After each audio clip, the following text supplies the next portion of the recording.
기도하옵나이다. 아멘. 자, 오늘은 9월 30일 출애굽기 23장 1절에서 19절까지입니다. 출애굽기 23장 1절에서 19절 매일 성경 9월 30일분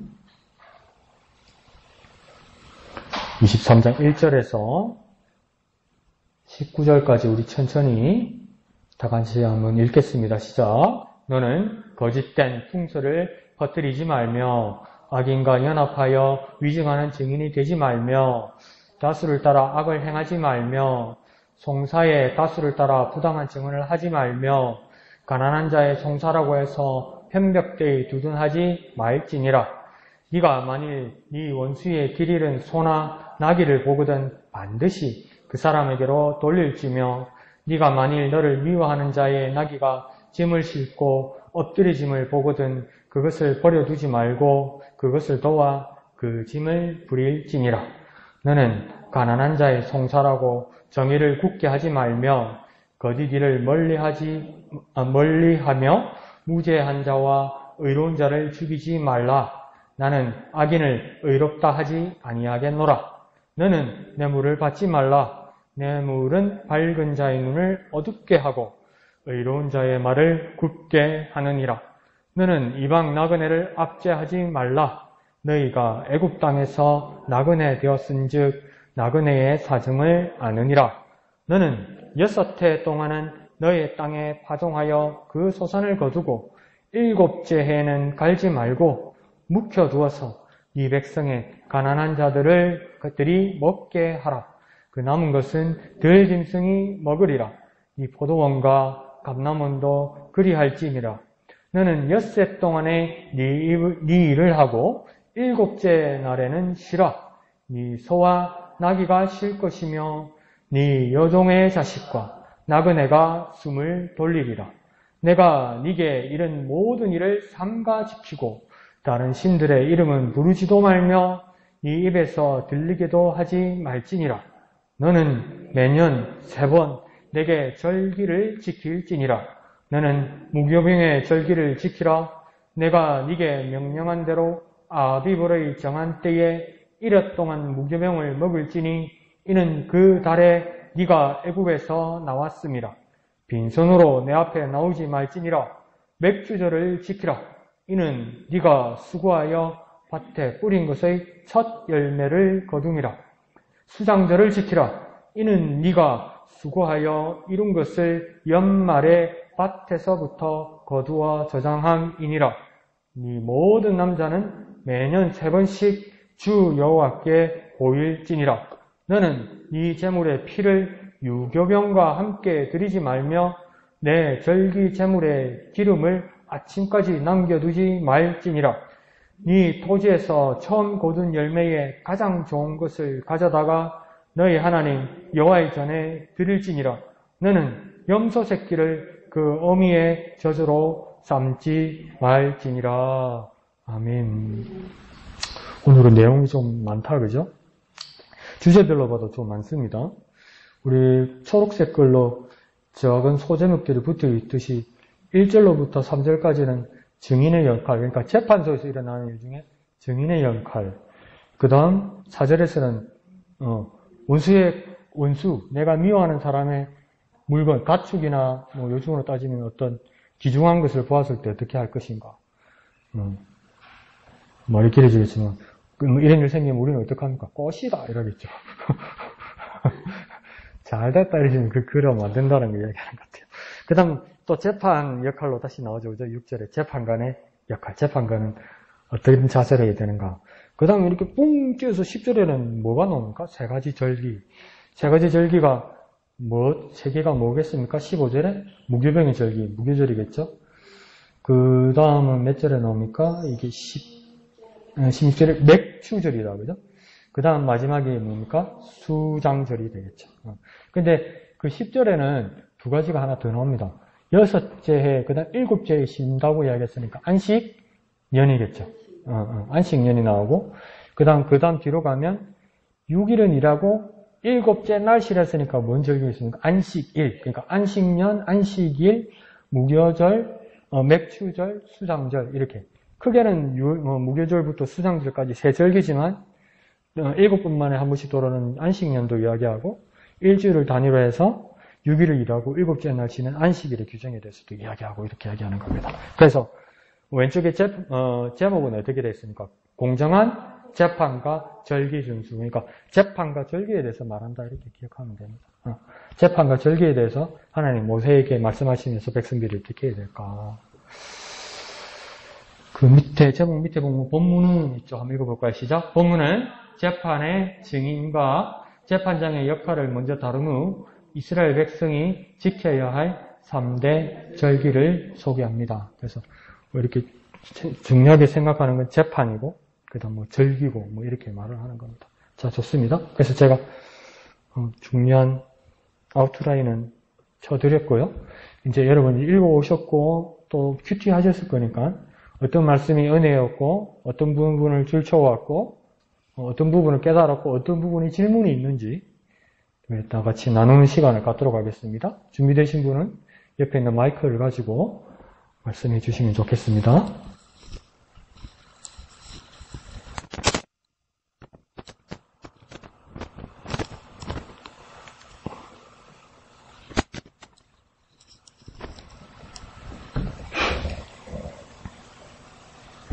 한번 해볼까요?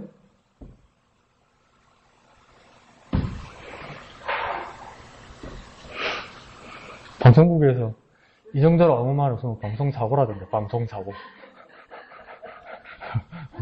그럼 앵커가 나와서 시청자 여러분께 양해 말씀드립니다. 방송 상태가 고르지 못해서 뭐 이런다는데. 너무한데. 예. 다른 것도 많은데요. 예. 그냥 안식일에 대해서. 예. 너는 며칠 동안 내 일을 하고. 12절이요? 예. 말씀을 통해서. 한 6일 동안 정말 정신없이. 이렇게 일을 하는 것 같고. 또 준비한다고 최선은 다하지만. 늘, 정신없이 지나다 보면. 또, 네, 저는 제일 먼저 할게요. 이런 일들도 있는 것 같고. 그래요. 그래서, 오늘 이 출애굽기 23장을 하면서, 정말 준비하고, 예비하고, 기도하면서, 기도를 해야 되겠다. 기도를 해야 되겠다? 기대. 기대를 해야 되겠다. 우리가 정말 이 예배에, 하나님께서 무슨 말씀을 우리에게 또 한 주간 또 그 말씀을 주실지 그 예배의 중요성 그러면서 우리가 더 깊이 주님을 바라볼 수 있는 23절이 되었으면 23장이 되었으면 여러분에는 안식일 먼저 안식일 그 엿새 동안 정신없이 일하시다가 그래도 하나님이 약속하신 주일날 예배를 기대하는 모습을 가졌으면 좋겠다. 좋죠. 근데 여러분들 12절 끝에 보면 참 희한한 표현이 나오죠. 그죠? 안식일 이야기를 하면서 뭐 하는 날이라고 이야기합니까? 12절에? 2어절에 보면 숨을 돌리라. 숨을 돌리라. 그러니까 이게 그냥 우리 경상도 지방에서만 하는 말인 줄 알았는데 이게 그냥 표준어로 쓰는 표현이었던가 봐요. 그러니까 숨을 돌리는 날이라는 거죠. 그러니까 숨을 돌린다는 게 어떤 뜻인지 여러분 알겠습니까? 여러분이 쓰는 말을 물어보는 겁니다. 성경에 무슨 뜻이 이게 아니고 숨을 돌린다는 게 뭐죠? 그러니까 그 성경 표현을 떠나서 우리가 뭐 하면 숨을 돌리자 이게 뭐겠습니까? 쉬자. 좀 쉬자.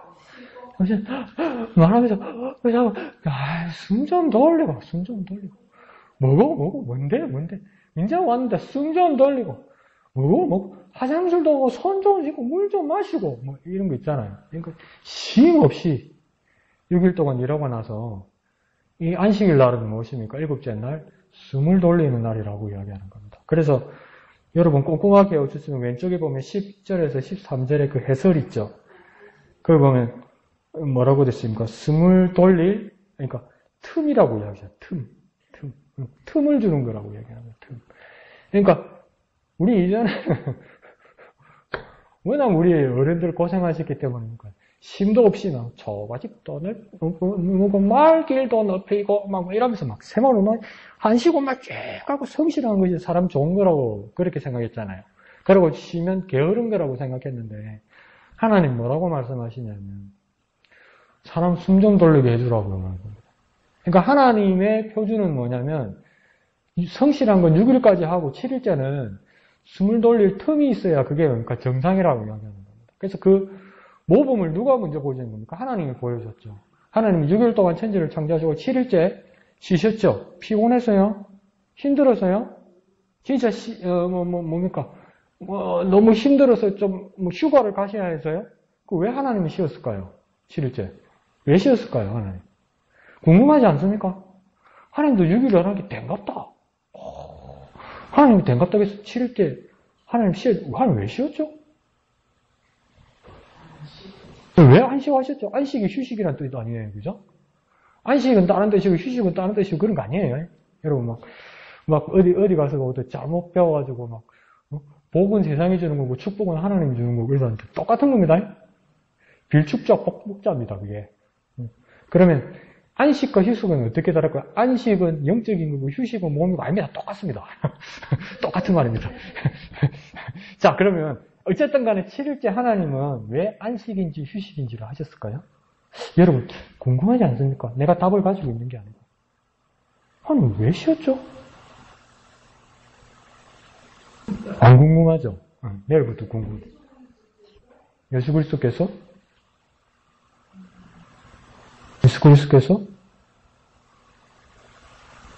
아니 왜 쉬었지? 복 주시기 위해서? 그러면 월요일부터는 복 안 주신?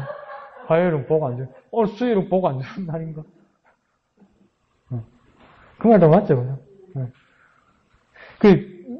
왜 하나님이 쉬었을까? 그냥 생각입니다, 생각. 제가 정답을 말씀드릴 수 있는 게 아니고. 하나님은, 그럼 그거는 여러분 제 말에 동의하겠죠. 하나님, 안 쉬어도 안 피곤하겠죠. 그건 맞습니까? 그건 확실하죠. 그런데 하나님 쉬었단 말이에요. 그럼 하나님 쉰 것 때문에 누가 쉬게 됩니까? 우리가 쉬게 되는 거예요. 하나님 쉬는 것 때문에 우리가 쉬게 되는 거예요. 그러니까 하나님의 천지 창조의 패턴은요. 이 말도 맞고 이 말도 맞는데 저는 뒤에 말을 더 동의하는 게 뭐냐면 하나님의 천지를 얼마 동안 지켰을까? 첫째 날부터 여섯째 날까지 지었다 이렇게 말하고 일곱째 날은 쉬는 날이다 이렇게 말한 분도 있는데 하나님은요. 첫째 날부터 일곱째 날까지 천지를 창조하신 겁니다. 왜요? 그 안식도 뭡니까? 하나님이 창조하신 겁니다. 그러니까 첫째 날부터 마지막 일곱째 날까지 하나님이 만든 환경을 우리에게 주신 거예요. 그래서 그것 때문에 우리가 하나님이 6일 동안 창조하시는 것처럼 일하고 하나님께서 거뜬하시면서도 아무런 지장이 없으시면서 7일째 쉬는 것 때문에 우리도 따라 쉴 수 있게 되는 거죠.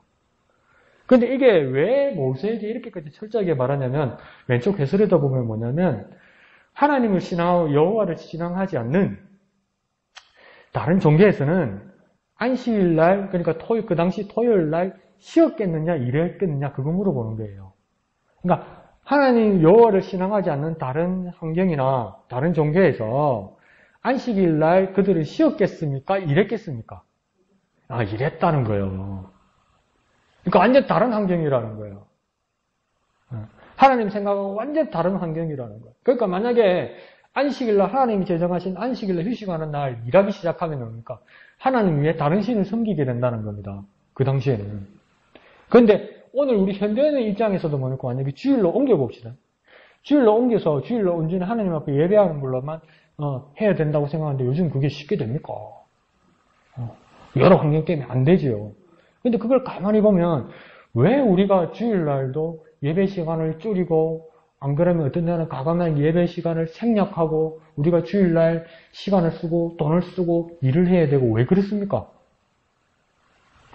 한번 물어봅시다.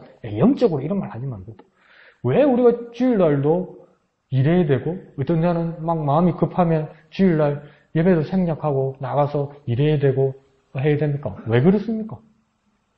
뭐 또 쟤 때문에 이런 말 하지 말고. 네, 돈 벌라고. 왜 돈 벌니까? 먹고 살라고.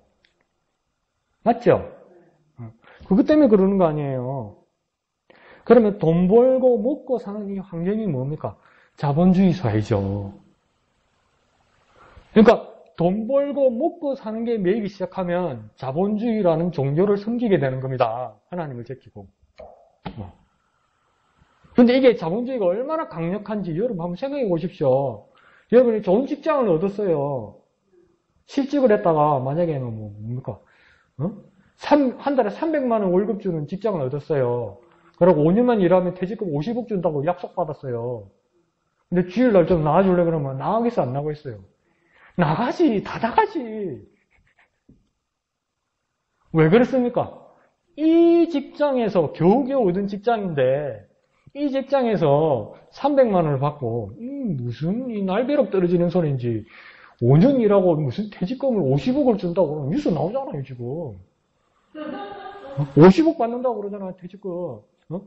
그렇게 이야기하면 하나님한테 마음이 안 가. 무엇을 먹을까, 무엇을 마실까, 무엇을 입을까 염려하지 마라. 먼저 그의 나라와 그의 일을 보라. 그리고 이 모든 것을 더하시리라. 이러면 뭡니까? 힘들고 괴로울 때는 주여 이러는데 그렇게 말하면 뭡니까? 웃기는 소리 하고 있네. 이래 된다고 이게 마음 한구석에. 무슨 씨나라 까먹는 소리 하고 있네. 이렇게 된다고요. 그러면 냉정하게 말하면 내가 교인이고 내가 목사지만 내가 그리스도인이라는 그 명찰을 가지고 있지만 그 순간에 무게 중심이 어디로 또 기우는 겁니까? 직장으로 기울지요. 먹고 사는 것도 자본주의 시장으로 가죠. 그게 뭡니까? 이게 내 종교가 되고 이게 내 믿음이 되는 겁니다. 근데 하나님 뭐 하라고 이야기하는 겁니까? 하나님이 정한건 6일 동안 일하고 7일째 뭡니까? 나 하나님이 안식했으니까 너희들도 안식하는 거니까 내가 만든 환경이라고 이야기하는 거예요. 그러니까 하나님 믿지 못하면 못 쉽니다. 그러니까 하루 쉬면 끝납니까? 직장에 땡 날아가는데 50억이 눈앞에서 없어지는데 여러분은 그렇고 나는 괜찮다가 아니고 나도 흔들린다 이 말이에요. 흔들리는 게 뭐야? 눈 질끈 감고 막 안 나타나겠지. 근데 여기서 더 극단적으로 어떻게까지 말씀하냐면 12절을 잘 보면 너는 6병원에 내 이 일을 하고 7째 날에는 쉬라는데 니만 쉬는 게 아니고 누가 쉰다고 이야기합니까? 이 소와 나귀가 쉴 것이고 또 누가 쉰다고 합니까? 네 종의 자식과 나그네가 숨을 돌리리라. 그러니까 니만 쉬는 건 안식이 아니라는 거예요. 내가 회사 사장이 되어서 나는 교회 장로고 나는 권사고 그렇기 때문에 내가 회사 사장이나 공장은 돌리고 내가 혼자 와서 막 예배하고 공장을 목사님 24시간 돌려야 헌금도 많이 하고 11조도 많이 하지요. 그럼 강사 같으면 할렐루야 이러죠. 돌아라 이러겠죠. 그러면 기계도 돌고 노동자도 돌고 그 안에 있는 모든 구비시설들이 돌고 완전 돌아버린다고. 그건 안식이 아니라고 이야기하는 거예요 지금. 다 쉬게 해주라는 거예요. 다. 그러니까 이건 뭡니까? 하나님의 환경이니까. 그런데 이게 됩니까 어때? 말도 안 되지. 이게 불가능한 이야기예요. 포항제철이잖아요. 포항제철 쇳물이 계속 그러잖아요. 철을 뜨거운 불로 녹여서요. 그 주일날 쉰다고 그거 스위치 꺼버리면요. 그 공장 이제 영원히 못 씁니다. 그거. 그게 안 되는 세상이 되어버렸다고요. 안 되는 세상이. 그러니까 우리가 얼마나 무서운 환경에 살고 있습니까, 우리가. 그것도 모르고 사는 거죠, 우리가. 그냥 당연하다고 생각하는 거예요. 내만 교회 오고, 다른 사람은 돈 벌어 와야지, 막, 이런 생각들. 안 그러면 큰 목돈을 땡겨서 하나님 앞에 영광 돌리면 되지, 이러면서 이쪽에 기우는 이런 것들. 그리고 우리는 뭐라고 하니까, 하나님이 세상을 이처럼 사랑하사 할 때 우리 해석을 얼마나 잘합니까? 하나님 세상을 이처럼 사랑하는 거는 세상에 있는 우리를 사랑하는 거라고, 나를 사랑하는 거 이야기죠. 근데 하나님 뭐까지 쉬라고 합니까? 소나기까지 쉬라고 이야기하잖아요. 지금 자본주의 사회에서 하나님 말씀하셨으면 뭡니까? 공장의 기계도 쉬어야 된다고 말씀하셨을 거예요. 그죠? 동남아에서 와가지고 막 고생하는 이 사람들 있잖아요. 그 사람들 다 쉬라는 거예요. 저 냉정히 말할 거예요. 교회 오든 안 오든 쉬게 해주라는 거예요. 교회 오면 쉬게 해줄게. 그딴 식으로 말하지 말라고요.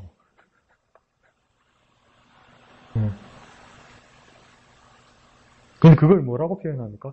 숨을 돌리리라. 그러니까 6일 동안 숨도 못 쉬고 힘들게 살아왔다는 거죠. 그 하나님 다 하신다는 거죠. 중요하죠. 그 우리 생각이 막 어쨌든 밤에 자다가 어젯밤에도 자다가 이 말씀 생각하면서 막 놀래가지고 깼잖아요. 죄송합니다. 저는 극단적으로 이야기하는 거예요. 이걸 이제 벗어나지도 못해. 그래 내가 혼자 그래요.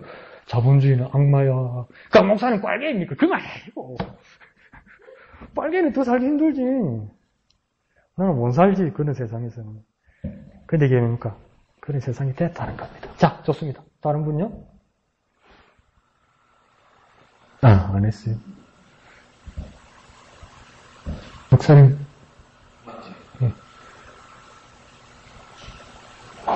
저는 1절에서 9절까지 있는 그 말씀들 가운데 정의와 그 긍휼이라고 하는 그런 면들을 좀 함께 봤어요. 이 법적인 부분이니까 그 재판하는 부분이니까 뭐 정의를 나타내고 위선하지 말고 그 부당한 선언도 하지 말고 이제 여러 가지 부분들이 이렇게 다 나오게 되어지는데 좀 제일 어렵게 느껴졌던 부분들이 바로 이제 3절 가난한 자의 송사라고 해서 편백대에 조선하지 마라. 6절 너는 가난한 자의 송사라고 정의를 굳게 하지 마라 라고 하는 부분이요. 당연한데 참 어려운 것 같아요. 이게 등록받을 때도 그렇고 그다음 조금만 이렇게 거짓말을 하면 훨씬 많은 혜택과 훨씬 많은 어떤 그 지원을 받을 수 있는 그런 일들이 있다 보니까 그리고 그런 거짓말을 조금 한 번만 해주면 그 가난한 사람이 연약한 사람이 벌떡 일어날 수 있는 기회를 얻을 수 있는 그런 것도 참 많으니까 쉽게 이제 그렇게 생각할 수 있다라는 것이죠. 근데 그 하나님의 그러한 어떤 정의 그리고 그 자비, 긍휼 이게 조화롭게 되어진다라고 하는 것이 얼마나 어려운지 다시 한번 이렇게 생각하게 되어지는데 그렇다고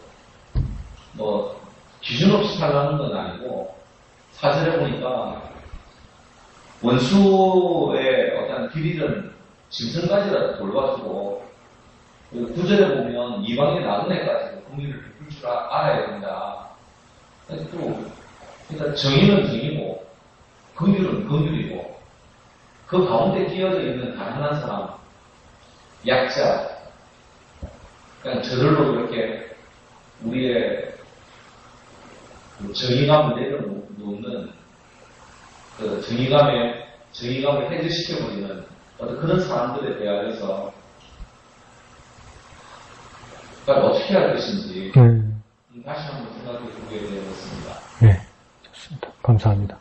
그래서 목사님 정확하게 지적하셨는데 3절과 6절이 똑같은 가난한 자에 대한 건데 이렇게 다른 내용이죠. 그죠? 그러니까 목사님 말씀하는 것처럼 가난한 자에 대해서 균형을 잡고 대하라고 이야기하는 거예요. 그러니까 3절은 뭐냐면 가난한 자를 너희가 봤을 때 재판정에서 편백되이 두둔하지 말라는 이 말은 뭐냐면 이 사람 가난하고 불쌍한 사람이니까 그냥 이렇게 편들어주는 거 있잖아요. 아니 불쌍한데 자꾸 저도 편들어서 죄송합니다. 반대편으로. 지금 정서가 이제 대통령 선거 다 돼가니까 이제 지금 정서가 어떻게 됐습니까? 수사해가지고 구속시킨 검사 출신까지 뭐랍니까? 박근혜 대통령 불쌍하다고 집에 보내줘야 된다고 그러잖아요.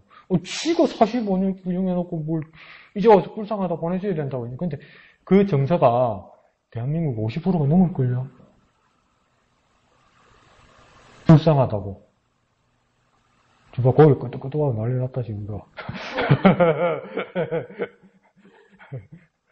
근데 대한민국 법에도, 헌법에도 정상 참작이 있고, 장기수에 대한 예우가 있고, 그렇긴 하죠. 근데, 원칙은 지금 뭐라고 이야기하냐면, 편백되이 두둔하지 말라는 건, 불쌍하니까, 안 됐으니까, 이 가난한 사람 참 애처로우니까, 그냥 불쌍히 여기서 조금 더 해주라고, 더 봐주라고, 말도 만들어주라고, 그렇게 하지 말라는 겁니다. 즉, 돈 많은 사람이 나쁜 짓 한 거니까 넌 꼭 벌 받아야 돼. 라고. 이 사람 가난한 사람이니까, 가난해서 불쌍해서 범죄했으니까, 이 사람 불쌍하다고, 이 사람 가난한 사람 특별히 봐주는 것, 그거 하면 안 된다고 이야기하는 겁니다. 3절. 근데 6절에서는 재판관한테 뭐라고 해야 합니까? 반대로 너는 가난한 자의 송사라고 해서, 그러니까 무시하지 말라는 겁니다. 이게 더 일반적이죠. 가난한 자의 송사. 그러니까, 들어주지도 않죠. 지난번에 얘기했잖아요. 그 만화방 하던 목사님. 결국은 보상 못 받고 돌아가셨잖아요. 30년 동안 무기수로 운명 쓰고 있다가. 그것처럼. 근데 이 둘을 균형을 잡아야 된다는 게 얼마나 어려우겠습니까? 그래서 구약의 선지자들이 항상 하는 말 중에 그 말이 있죠. 정의를 물같이 공의를 하수같이. 그래서 정의와 공의를 뭡니까? 그렇게 흐를지니라 이렇게 얘기하는데 이게 한글로 해석하다 보니까 이게 막 둘이 어떨 땐 이게 정의라 그러고 이걸 공의라고 막 이렇게 엇갈려서 이야기하기도 하는데 히브리에서는 이 두 가지를 정의와 공의를 두 가지로 뭐라고 부르냐면 미슈파트와 째다카라고 부릅니다. 미슈파트와 째다카. 미슈파트는 뭐 할 때 쓰는 거냐면 재판할 때 무조건 공정하게 해라는 겁니다. 그래서 우리나라에서도 대법원 앞에 뭡니까? 그 그리스도의 여신이 있는데 이 저울을 들고 있죠. 근데 저울을 어떻게 들고 있던가요? 눈에? 어떻게 하고 있던가요? 눈을 가리고 있죠. 눈을 가리고 저울을 들고 있어요. 이게 무슨 말입니까? 공평하게, 모든 사람에게 공평하게 되는데 눈을 가렸다는 건 뭡니까? 편견을 갖지 않고 내가 안면이 있는 사람, 가까운 사람한테 편들지 않겠다는 겁니다. 이게 뭡니까? 미슈파트입니다. 미슈파트. 하나님 말하는 미슈파트. 재판할 때 공평하게 하라는 겁니다. 째다카는 뭐냐면 동정이라는 거죠. 자선이라는 거죠. 도우라는 거죠. 이 둘이 항상 하나님 같이 가라고 이야기하는 겁니다. 이게 얼마나 어려운 이야기입니까, 이게. 진짜, 어떨 때는 우리 거꾸로 돼서. 그러니까, 이제 그 말씀을 목사님하고 우리하고 저도 이렇게 같이 나눠다 보니까 이제 이해가 가네요. 난데없이 4절에 원수의 가축 이야기가 왜 나왔을까? 이게 감정적이 된다는 겁니다. 똑같은 짐승이고, 똑같은 낙인데, 그냥 내 옷에 짐승이가 낙이면 감정이 안 상했으면 찾아주고 도와주는데 이게 내하고 한바탕 싸운 인간이야. 그래 낙이가 이러니까 짐승이 그랬어요. 안 찾아주지. 근데 그러면 안 된다는 거예요. 왜? 미슈파트 해야 되니까. 공정해야 되니까. 내가 좋아하는 사람이건 내가 싫어하는 사람이건 미슈파트 공정하게 법대로 정확하게 해줘야 된다는 건데 그 법이 어디까지 하는 겁니까? 세상은 헌법이지만 하나님이 주신 법을 따라 모든 사람에게 공정하게 대하라는 겁니다. 그게 하나님의 법이라는 거야. 그 공정이라는 게. 근데 세상도 뭡니까? 이게 내 양심에 공정이 안 된다는 겁니다. 왜요? 내 감정 때문에 공정이 안 된다는 겁니다. 좀 내한테 마음이하고 더 따스한 사람한테 더 잘해주고 싶고 더 챙겨주고 싶은 게 사람 마음이에요. 그리고 나한테 막 날카롭게 하고 냉정하게 대하면 막 만나고 말 썩는 게 무서워. 피해버려. 그러면 더 못 도와주죠. 근데 이걸 어떻게 내 양심이 하겠냐는 겁니다. 그래서 세상도 뭘로 만듭니까? 훌륭한 재판관, 날카로운 검사, 아주 유능한 변호사로 하는 게 아니에요. 법으로 해야 된다는 거예요. 그러니까 제도가 있어야 되는 거예요. 제도. 사람이 아니고 제도입니다. 제도. 미슈파트는요. 사람이 아니고 제도입니다. 제도. 그러니까 제도를 계속 쌓으면서 토의하면서 만드는 게 세상의 법입니다. 그러면 하나님 앞에선 그리스도인의 삶에서 미슈파트는 어떻게 가능하냐? 내가 아무리 머리 굴리고 내가 아무리 묵상하고 내가 아무리 기도해봤자 내한테 미슈파트가 나온다 안 나온다? 안 나옵니다. 주님 내게 성령 충만하게 하셔서 미슈파트가 내게 나오게 하여 주셔서 나오겠습니까? 죄송하지만 안 나옵니다. 하나님의 미슈파트 제도는 어디에 있습니까? 성령 말씀이 있어요. 그러니까 내가 껄끄럽고 내가 하기 싫고 내가 능이고 싶은 말씀도 그러니까 그대로 순종하고 따르면서 할 때 미슈파트가 되는 거예요. 이 제도가. 그러니까 우리에게 주신 하나님의 제도는 뭡니까? 하나님의 말씀입니다. 이거 말도 안 되는 것 같고 하기 싫고 피하고 싶은 것까지도 하나님 말씀이라서 순종하는 이게 미슈파트입니다. 그러니까 사람에게서는 안 나와요. 세상 사람들도 알아요. 어떤 영웅에 의해서 미슈파트가 공정하게 나오지 않는다는 거예요. 그러니까 국회에서 싸우는 거예요. 내법이 올 때. 싸우게 내버려둬요. 싸워야 한쪽이 질주를 안 하고 그나마 괜찮은 법이 나오는 거예요. 지금은 맨날 국민 세금과 월급 받고 맨날 싸우면 안 싸우면 지네들끼리 협상해갖고 뭐하고 저거 좋은 대로 만들면 어떡할 거요. 정의롭게 싸우게 내버려둬요. 지금 맨날 세상에 어느 나라 국회에 안 싸우는 국회가 어디 있습니까? 북한하고 중국밖에 없습니다. 안 싸우는 국회의원은. 그러니까 법이 그딴 식으로 나오잖아요. 그러면 그리스도인에게는 법은 어떻게 됩니까? 교회에서 그러면 싸워야 되겠네. 큰일 날 소리야. 하나님 주신 법대로. 하나님 주신 법대로. 그거 있어야 돼요. 그러니까 우리에게서 안 나온다는 걸 전제합시다. 정의로움이, 공의로움이, 공평함이 아무리 냉정히 말해 우리 양심에서도 안 나옵니다. 우리 양심에서 안 나와요. 기대하지 마세요. 하나님 말씀에서 나옵니다. 하나님 말씀에서. 그러니까 석연 넘어놓고 기도해봐요. 나와요. 죄송합니다. 안 나와요. 하나님 말씀 앞에서 나오는 거예요. 그래서 내가 뭐 하자는 겁니까? 수요일은 꼭 퓨처를 하자 이 말입니다. 꼭 해오자 이 말입니다. 이해하시죠? 좋습니다. 또 다른 분요? 예. 마이크 가지고 가실까요? 집사님 마이크 드릴게요. 저는요, 2절에 다수를 따라 어려움하지만요, 성사의 다수를 따라 당하지는 하지만요, 이거는 참 어려운 일인 것 같아요. 이게 저가 하나님을 모를 때, 어렸을 때는 뭐 의인이, 뭐 정인이 이런 걸 참조했어요. 그때는 왕따도 안 많았고, 왕따 있었겠지만, 힘이 있으면 왕따 안 당합니다. 정의를. 맞습니다. 너 그거 안 해 하고, 그거 부담하라고 안 해 하는 거. 그때는 참 버겁고 철 없고 버겁을 때는 이렇게 했는데, 오히려 지금이, 이제 조금, 지금은 하나님을 좀 알고, 지난 지가 거의 좀, 나이 동신이라고 지냈지만 한 20년 가까이 됐는데요. 지금은 좀 벗어나려고 하긴 하지만, 이게 참 힘든 것 같아요. 다수를 따르는 사람이 얼마나 힘든지. 맞습니다.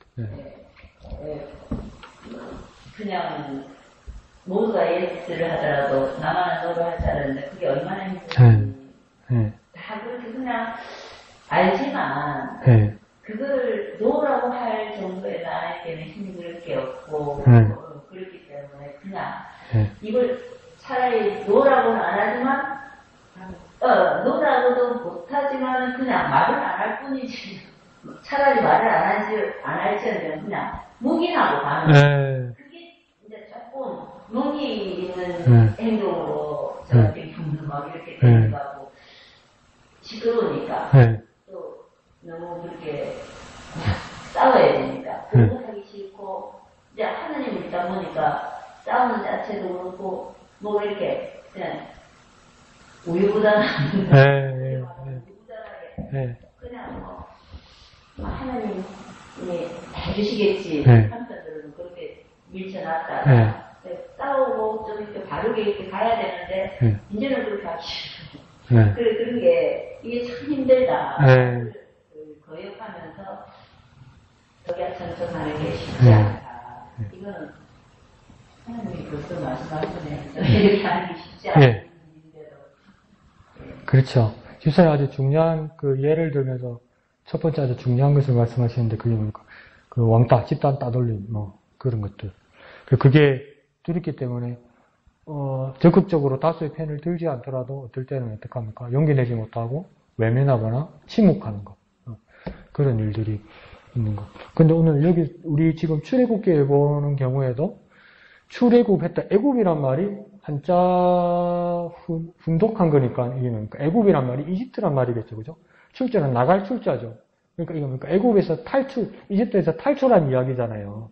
그러니까 이스라엘 사람들이 400년 넘게 식민지를 살다가 이제 이집트에서 탈출해 나오는 이야기인데 1세대가 무엇입니까? 남자 장정들만 60만 명이라는 거 기억납니까? 그럼 60만 명이면 4인 가족 하면 200에서 240만 명이란 말이에요.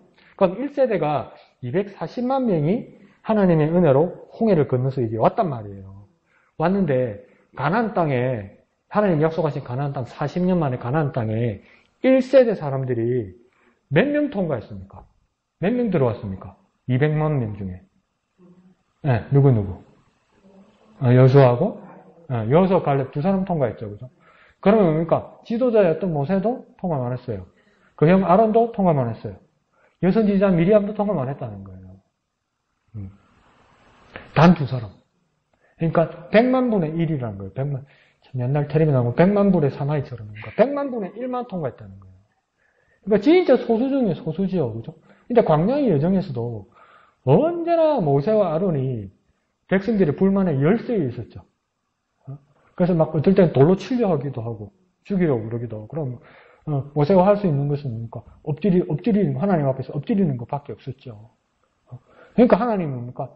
다수를 원하는 것이 아니라 하나님께서 소수를 보셨다는 거예요. 그러니까 내가 올바른 것, yes or no 이것도 중요하고 내가 바르게 사는 것도 양심적으로 사는 것도 중요하지만 오늘 출애굽기에 나오는 광야의 여정에서는 하나님이 그러니까 내가 소수의 편에 있다, 다수의 편에 있지 않고 소수의 편에 있다 이것도 중요하지만 하나님의 눈은 어디에 가 있는가? 결론적으로 말하면 소수에 가 있었다는 거예요. 근데 우리는 뭡니까? 다수에 가는 걸 좋아하죠.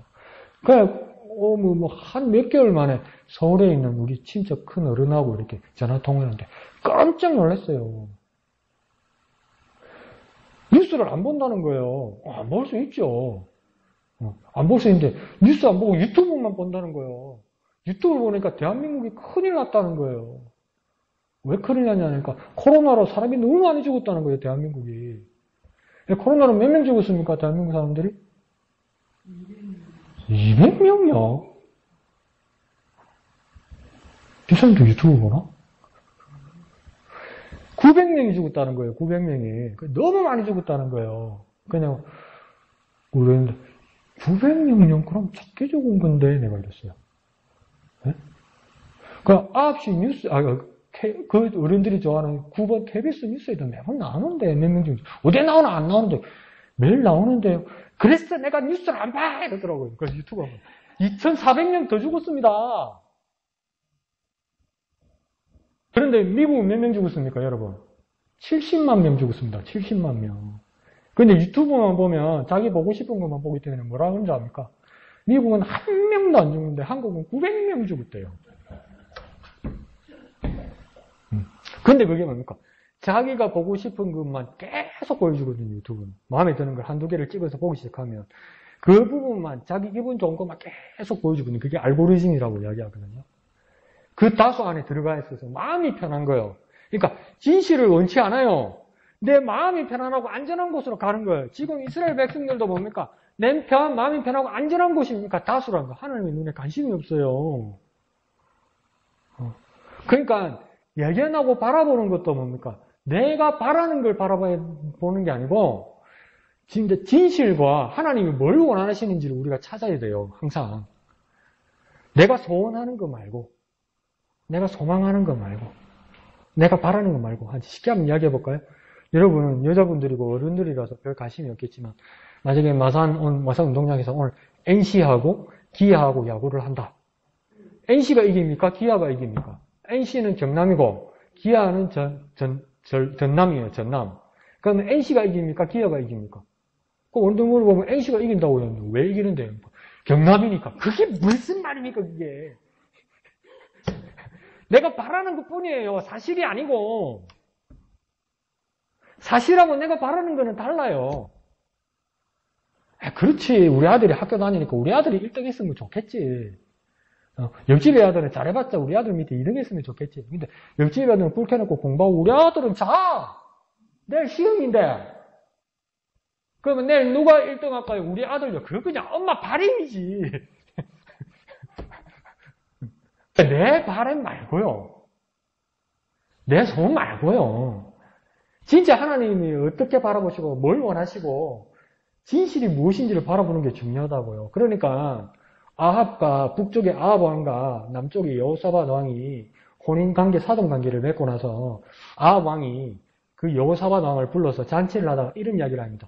길르앗 나무로 올라가서 우리가 이 땅을, 이방이 빼앗겼던 땅을 우리가 다시 찾아야 되지 않겠습니까? 그렇게 이야기를 해요. 그러니까 사돈인 여호사밧 왕이 그래 내가 같이 가겠습니다 이래요. 근데 여호사밧 왕은 그래도 하나님 앞에 양심이 있어서 뭐라고 하냐면 싸우러 내가 당신과 동맹해서 올라가긴 올라가겠는데 당신하고 그러면 하나님 뜻을 물어봐야 되지 않겠느냐 이렇게 이야기해요. 예? 그 하나님 뜻을 물어봐야 되지 않겠냐니까 아합이 하나님의 선지자들 다 준비해놨어요. 얼마? 400명. 400명 중에 그 지도자 또 선지자가 누구면 시드기야예요. 근데 시드기야가 시오를 잘해. 나쁘지는 않아. 막 퍼포먼스를 하는데 막 철불을 가지고 와가지고 하나님 이기게 한다고 해주셨습니다 이런 거예요. 왜 그렇게 얘기했습니까? 시드기야가. 왜 전쟁에 나가면 이긴다고 얘기했습니까? 시드기야가. 왕 앞에서 비위 맞추려고. 지가 몰라라 모르지. 몰라. 근데 이긴다고 말을 해요. 왜? 바라는 거 이야기하는 거예요. 그 NC하고 걔하고 싸우면 NC가 이깁니다. 이기고 싶겠지 이거 아니고 이긴다는 거예요. 왜? 경남이니까. 그게 뭐야 그게. 시드기야도 매한가지인 거예요. 모르는 게. 왕 나가면 싸우면 이긴다는 거예요. 그러니까 나중에 그 여호사밧 왕이 찝찝하니까 또 다른 선지자가 없습니까? 이렇게 물어봐요. 그러니까 아합입니다. 한 놈이 있긴 있는데 이래요. 왜요? 그러니까 미가야라는 사람이 있는데 걔는 만날 이래요. 만날 노예예요. 만날. 그래서 걔는 물어볼 필요가 없어요. 이런 거예요. 그때 여호사밧 왕이 그런 말씀 없어서 왕은 그런 말씀 없어서 가서 물어봐야 됩니다. 그래서 신하를 보내죠. 신하를 보내니까 그 아합 왕이 신하가 미가야에게 가면서 뭐라고요? 입에다 넣어줍니까? 미가야가 하나님의 선지자 아닙니까? 근데 하나님의 선지자는 누구의 말을 전하는 자입니까? 하나님의 말씀을 전하는 자잖아요. 근데 아합의 신하가 미가야 하나님의 선지자 미가야에게 가서 할 말을 넣어줍니다. 뭐라고 합니까? 니 또 빨갱이 이야기하지 마라. 뺐다간 이야기 하지 마라. 아합 왕은 지금 전쟁 준비 다 해놨다. 네? 그러니까 가서 전쟁하고 이긴다고 말하라고 협박이에요. 그러니까 바라는 거하고 진실하고 하나님 뜻은 달라요. 그러니까 400명과 북이스라엘 모든 사람들이 전쟁이 하고 싶고 이길 것 같아. 그냥 자기 감이야. 더 냉정하게 말해 자기 감이야. 자기 감은 하나님의 뜻이 아니에요, 여러분. 여러분이 기도 많이 하고 나서 아무 근거 없이 된다 할렐루야 이거 여러분 감일 때 그건 하나님 뜻이 아니에요. 아무리 기도 오래 했어도요. 그러니까 미가야가 뭐랄까 열받아가지고 알았다. 갔잖아요. 아합 왕이 뭐라고 이야기합니까? 미가야 우리가 길르앗 나눠 가서 전쟁하면 이기겠냐? 그러니까 미가야가 뭐라고 그럽니까? 가있어. 가서 전쟁하이소. 안 이기겠습니까? 이렇게 이야기해요. 근데 그때는 또 아합 왕 눈치 빠릅니다. 요거 뭐래. 똑바로 말해봐라. 비아냥 되지 말고 똑바로 말해라. 이러잖아요. 똑바로 한번 말해볼까요? 이러니까 가면 죽습니다. 이런 거. 그러면서 그 상황을 정확하게 하나님 보여주셨던 상황이 있잖아요. 막 악한 영이 와서 막 깨이고 막 썩이고 하는 막 그걸 다 말해주는 거예요. 그 말 고지 듣습니까? 또 진실을 말해도 안 들어요. 고집은 세고 말씀은 안 들어요. 그게 뭡니까? 다수입니다. 다수. 언제나 세상은 그렇습니다. 네. 내가 왜 그 이야기를 하냐면 이 이야기하고 마칩시다. 이제 집사님이 따돌림, 왕따 이야기를 하니까 이게 어디서 시작된 말이냐면 일본에서 먼저 시작된 말이죠. 나라마다 다 있는데 그 일본말로 이즈메라고 그러지. 이즈메. 네. 학교에서 막 애 따돌리고 막 못살게 굴고 때리고. 근데 이 막 여학생한테도 엄청 심하거든요. 일본에는 옛날에. 한국에 온 여자 그러니까 한국 방송인인데 일본 여자죠. 일본 여자인데 한국에서 방송하는 사람 중에 그 사오리라는 젊은 여자 그 방송인이 있습니다. 근데 그 친구가 오늘 예배 마치고 집에 가면 SBS쯤 되겠나? 그 여자 연예인들 공차는 게임 같은 거 하는 데 있어요. 그게 일본 사람인데 그 축구를 해본 경험이 없는 사람이에요. 근데 키도 작고 사람의 체구가 자그마한데 공을 그렇게 열심히 차고 잘 차요. 근데 일본 사람 그 특유의 그거 있잖아요. 죄송합니다. 좋은 뜻으로요. 악바리 정신 있잖아요. 막 뛰어가면 막 잔발이랑 뛰어가고 막 발차면 헤이! 자꾸 막 그렇게 열심히 하는 사람들 있잖아요. 딱 그 스타일, 딱 그 스타일. 그런데 이제 한국 최진철 감독이 그 사오리에게 물어봤습니다. 어떻게 하다가 여기 연예인들 방송국에 공차는데 여기까지 들어왔느냐 이렇게 이야기했죠. 그러니까 이 친구가 고등학교 때 이야기를 하는 거예요. 고등학교 때 엄마 아빠가 명문 사립 고등학교에 보냈다는 거예요. 그런데 워낙 몸도 작고 체구도 작고 예쁘장하니까 여학생들 사이에서도 따돌림을 받기 시작하는 거예요. 그런데 한번 따돌려서 재미가 있고 이게 먹히기 시작하면 한 명 괴롭히고, 두 명 괴롭히고, 세 명이 괴롭히고, 싹 다 봐서 괴롭히거든요. 저와 여러분도 한번 경험, 집사님이 아주 정직하게 말씀하셨죠. 같이 가담 안 하더라도 외면하고 침묵하는 거, 그 똑같은 가해거든요. 근데 우리가 대부분 그런 세상을, 사회를 살았어요, 우리가. 뉴스나 TV나 뭐 우리 동네 생활 같은 거 하면서도 그러니까 누구 한 사람, 이러면 똑같이 이렇게 하잖아요. 그게 편하니까. 그러니까 이 사울이라는 친구도 얼마나 심하게 따돌림을 받았는지 나중에 학교에 가니까 친구들이 책상을 갖다 버렸더래. 학교에 왔는데. 있을 데가 없는 거죠. 그런데 어느 날 뭐 교실에서 오도가지도 못하는데 어떤 친구가 키가 크고 덩치가 큰 이 여학생 친구가 하나 사울이를 찾아왔더래요. 그러면서 뭐라 하냐면 너 우리하고 같이 할래? 이러더래요. 그러니까 사울이가 뭐? 이러니까 뭐냐면 왜? 야구인데 여자들 야구 하는 거 있잖아요. 소프트볼이라고 이렇게 던지고 공 치는 거. 그게 그 학교에 소프트볼 그 야구팀이 있는데 그게 한 선수가 비는데 니 우리 팀에 같이 올래? 이렇게 한 거예요. 그 한 친구가 그렇게 손을 내밀어 준 거죠. 그래서 이 키 작고 체구 작고 자그마한 이 사울이가 그 소프트볼 팀에 들어간 거예요. 그러니까 운동선수 팀에 들어간 거예요. 그런데 막 다른 선수들은 키가 딱 이만한데 뭐 요만한 키가 작죠.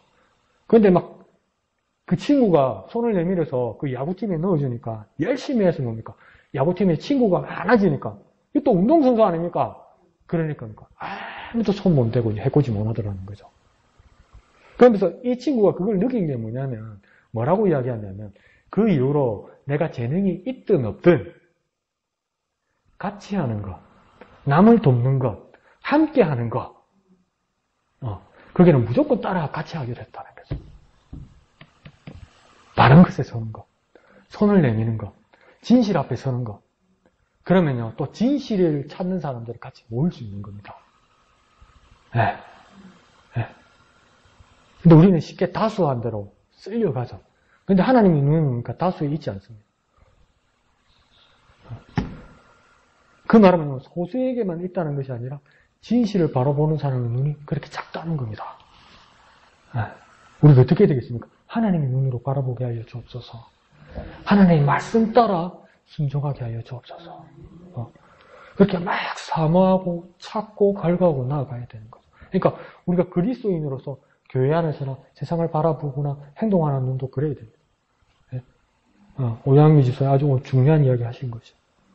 성경 어디에도 5개를 든 적이 없어요. 미가야 웃기죠. 이따가고 맞아 죽으려고. 가서 전쟁해서. 그러니까 아또 눈치가 빨라가지고 똑바로 봐라. 나는 가면 죽습니다. 그 담대함이 어디서 나오냐는 거예요. 하나님 주신 말씀 때문에 그랬다는 거예요. 그 말씀을 붙들고 저와 여러분도 승리하면서 주님을 따라 나아가는 저와 여러분 되시기를 부탁드립니다. 찬송하신 후에 기도하고 마치도록 하겠습니다.